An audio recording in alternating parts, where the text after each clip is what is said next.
이 새벽에 우리들에게 주시는 하나님의 말씀은 고린도전서 15장 20절에서 34절까지 말씀입니다. 그러나 이제 그리스도께서 죽은 자 가운데서 다시 살아나사 잠자는 자들의 첫 열매가 되셨도다. 사망이 한 사람으로 말미암았으니 죽은 자의 부활도 한 사람으로 말미암는도다.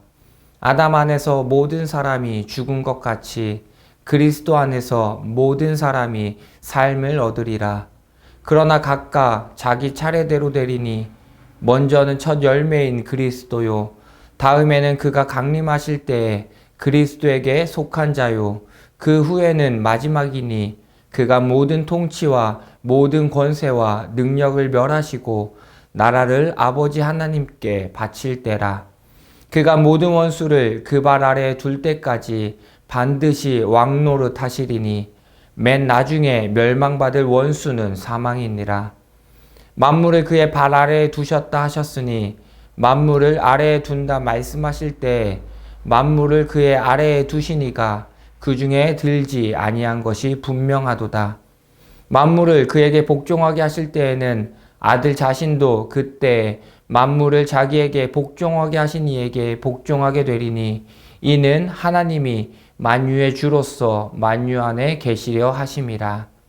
만일 죽은 자들이 도무지 다시 살아나지 못하면 죽은 자들을 위하여 세례를 받는 자들이 무엇을 하겠느냐? 어찌하여 그들을 위하여 세례를 받느냐? 또 어찌하여 우리가 언제나 위험을 무릅쓰리요? 형제들아, 내가 그리스도 예수 우리 주 안에서 가진 바 너희에 대한 나의 자랑을 두고 단언하노니 나는 날마다 죽노라. 내가 사람의 방법으로 에베소에서 맹수와 더불어 싸웠다면 내게 무슨 유익이 있으리요? 죽은 자가 다시 살아나지 못한다면 내일 죽을 터이니 먹고 마시자 하리라.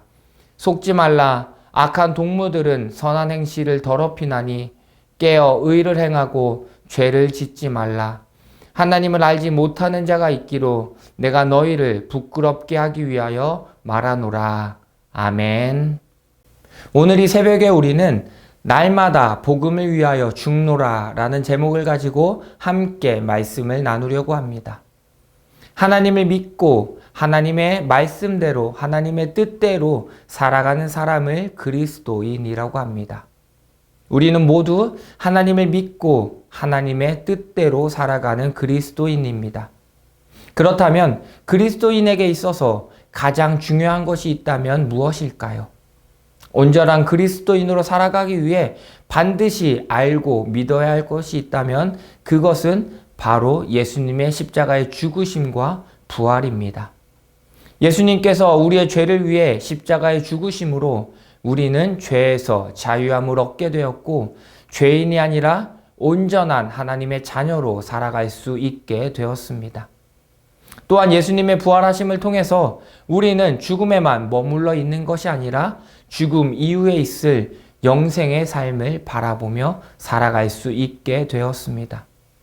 이것을 복음이라고 하며 그리스도인은 복음을 가지고 살아가며 또한 복음을 전하는 삶을 살아가야 합니다. 바울도 날마다 복음을 전하는 삶을 살았습니다. 하나님을 알지 못하는 사람들에게 복음을 전했고 그 복음을 듣고 많은 사람들이 하나님의 자녀로 살아갈 수 있도록 이끌어 주었습니다. 고린도 교회도 바울의 복음을 듣고 세워진 교회입니다. 그런데 교회 안에 부활을 믿지 않는 사람들이 생겨나게 됩니다. 예수님의 부활은 거짓이며 불가능한 일이라고 이야기합니다. 그리고 부활을 믿지 않는 사람들이 다른 사람들을 선동하고 그로 인해 사람들이 예수님의 부활을 믿지 않고 의심하게 됩니다. 의심하고 믿지 않는 사람들을 향해서 바울은 분명하게 부활이 사실이었음을 말씀하고 있습니다. 부활하신 예수님께서 많은 사람들에게 나타나심으로 말미암아 수많은 증인들이 있습니다. 무엇보다 바울은 부활하신 예수님을 직접 만났습니다.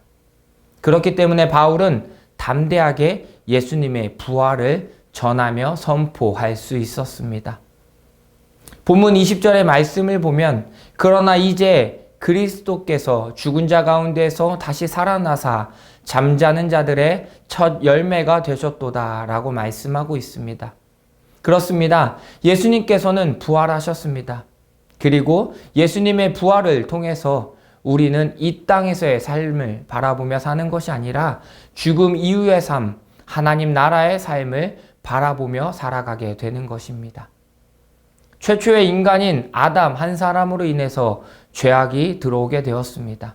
그리고 그 죄로 인해서 하나님과의 관계가 끊어지고 죄로 인해 우리는 죽임을 당할 수밖에 없게 되었습니다. 하지만 예수 그리스도 한 사람을 통해서 우리는 구원을 받게 되었습니다. 그분의 십자가의 죽으심을 통해 우리는 죄인이 아니라 그리스도인으로 하나님의 사람으로 살아갈 수 있게 된 것입니다. 세상 사람들은 이 땅에서의 삶이 전부라고 생각하며 살아갑니다. 한 번뿐인 인생 즐기며 살자, 하고 싶은 대로 마음껏 하면서 살자라고 이야기합니다. 다른 사람 눈치 보지 않고 자기 멋대로 자기가 하고 싶은 대로 하면서 살아갑니다. 죽음 이후에 무엇이 있는지 알지 못하기 때문에 두려워하지 않고 자기 마음대로 살아가고 있는 것입니다. 죽음 이후에 있을 심판을 두려워하지 않고 살아가는 것입니다. 우리는 어떤가요? 우리도 한 번뿐인 인생을 살아가고 있지는 않은가요? 세상 사람들처럼 한 번뿐인 인생 즐기며 살아가자라고 생각하며 살고 있지는 않은가요? 부활하신 예수님께서 세상의 마지막 때에 재림하실 것입니다. 그리고 예수님께서 이 땅에 오실 그때 우리들은 심판대 앞에 서게 될 것입니다. 우리가 이 땅에서 어떻게 살았는지를 판단받게 되는 것입니다. 우리가 이 땅에서 하나님의 나라를 바라보며 복음을 전하는 삶을 살았다면, 하나님과 동행하는 삶을 살았다면 우리는 마지막 때에 하나님의 나라에 거하게 될 것입니다. 그곳에서 하나님과의 영원한 동행을 하며 살아가게 될 것입니다. 하지만 반대로 우리가 이 땅에서 하나님을 위한 삶이 아니라 나 자신을 위하고 세상을 위해서 살았다면 우리는 마지막 때에 하나님의 심판을 받게 될 것입니다. 본문 26절의 말씀을 보면 맨 나중에 멸망받을 원수는 사망이니라 라고 말씀하고 있습니다. 하나님을 떠나 살아가는 사람, 하나님을 잊어버린 사람들에게 주어질 것은 사망밖에 없음을 분명히 말씀하고 있습니다. 마태복음 25장을 보면 예수님께서 열처녀 비유에 대해서 말씀하십니다. 열처녀가 신랑을 맞이하러 갑니다. 슬기로운 5처녀는 신랑이 언제 올지 몰라서 등과 함께 여분의 기름을 준비했습니다. 하지만 미련한 5처녀는 여분의 기름을 준비하지 않았습니다. 그 결과는 슬기로운 5처녀는 신랑이 왔을 때 그 혼인잔치에 들어갈 수 있게 되었고, 미련한 5처녀는 기름을 준비하지 않아서 급하게 기름을 준비하고 왔지만 결국 혼인잔치에 들어갈 수 없게 되었습니다. 사랑하는 성도 여러분, 우리는 슬기로운 5처녀와 같이 준비해야 합니다. 신랑이 언제 올지 모르지만 그 날을 위해 우리는 준비해야 합니다. 그래야만 우리는 혼인잔치에 참여할 수 있게 되는 것입니다. 예수님께서는 분명히 이 땅에 재림하십니다. 그리고 우리는 이 땅에서 예수님의 재림을 기다리며 살아가야 합니다. 언제 오실지는 알지 못합니다. 하지만 우리가 그날을 그냥 가만히 기다리며 살아가는 것이 아니라 예수님께서 오실 그날까지 우리는 복음을 전하며 하나님의 나라를 전하는 삶을 살아야 합니다. 그렇게 살아갈 때 예수님께서 이 땅에 오실 때 우리는 하나님의 나라에 들어갈 수 있게 되는 것입니다. 그곳에서 하나님과 함께 영생의 삶을 살아갈 수 있게 되는 것입니다. 마지막 때가 되면 늦습니다. 그때는 이미 돌이킬 수 없습니다. 미련한 5처녀가 급하게 기름을 준비했지만 결국 혼인잔치에 들어갈 수 없었습니다. 이미 늦어버린 것입니다. 미련한 5처녀가 되지 않기 위해서 우리는 이 땅에서 날마다 예수님을 기다리며 준비하며 살아가야 하는 것입니다. 바울은 예수님의 오심을 기다리며 누구보다 열심을 다하며 살았습니다.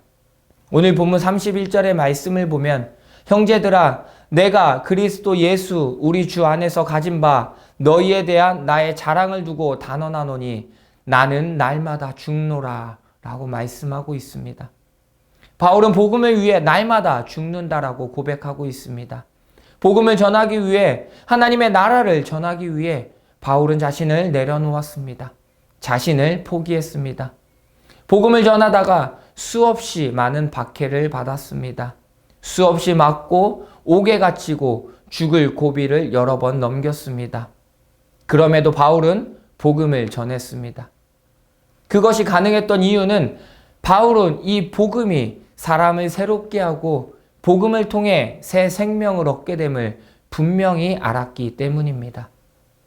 복음으로 인해 당장 이 땅에서 고난받고 순교하게 될지라도 복음으로 인해서 하나님 나라에서 영생의 삶을 살아갈 수 있음을 바울은 확신했습니다.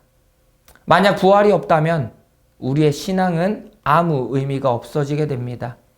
우리가 부활을 바라보며 이 땅에서 고난받고 어려움 받을 필요 없이 이 땅에서 다른 사람들처럼 세상의 사람들처럼 먹고 즐기며 살아가면 됩니다. 한 번뿐인 인생 내 마음대로 내가 하고 싶은 대로 하면서 살아가면 됩니다. 그러나 지금 우리가 이곳에 나와 예배드리고 있는 이유는 우리는 부활을 믿기 때문입니다.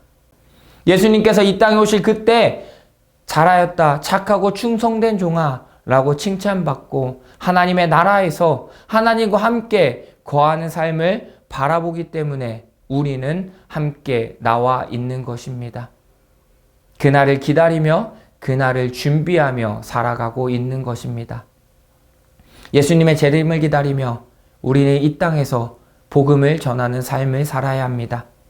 세상의 모든 사람들이 복음을 듣고 하나님의 사랑을 깨닫고 하나님의 자녀로 살아갈 수 있도록 우리는 복음을 전해야 합니다. 그것이 하나님께서 우리들을 부르신 목적입니다.